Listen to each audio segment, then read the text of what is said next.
Road. What inspired you? What inspired you to write a story like this? I think initially what inspired me was just that, overall, this is kind of weird. I'm trying to think now. You always hear about the other stories in other places, and example, Stephen King. He's always writing stuff, and where's he from? Maine. I'm bad with backgrounds of certain writers, but we hear from Michigan. You don't hear a whole lot of specific stories written. This was just one that kind of popped in my head from, growing up as a kid, you hear just some of the stories.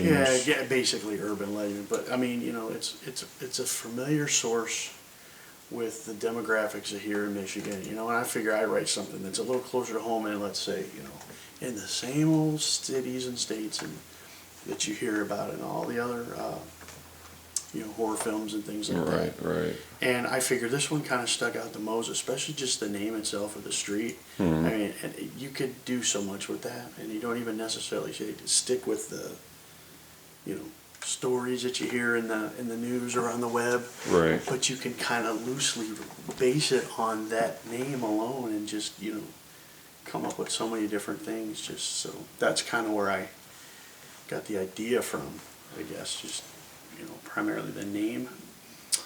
Probably a little TMI, but right on.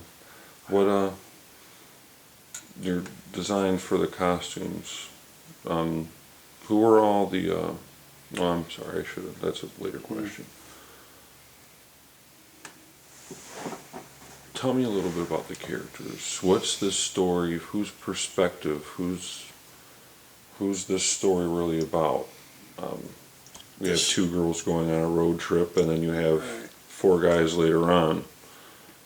Who's telling the story? Actually, the story's being told from, I would say, between 3 to 4 sources. I know it sounds a little complex. When you break it down, as far as the subject matter goes, the story's overall being narrated by someone who's been a part of that town, I guess, for years. In those cases, the law enforcement folks. And it's also the story being experienced through the eyes of, these two girls that are, supposedly abducted. So you kind of get a perspective of what they're going through in the whole thing. And then, of course, you see the story unfold within these things that they encounter and their sort of background and how they've go through the processes and all the things that they do and what their purpose is in that aspect. And then on the other side would be, from the group who were trying to rescue these two girls, and also where the story ties in with their past and how they're dealing with everything, all kind of at the same time. So you don't get it from like one point, you get it from like several.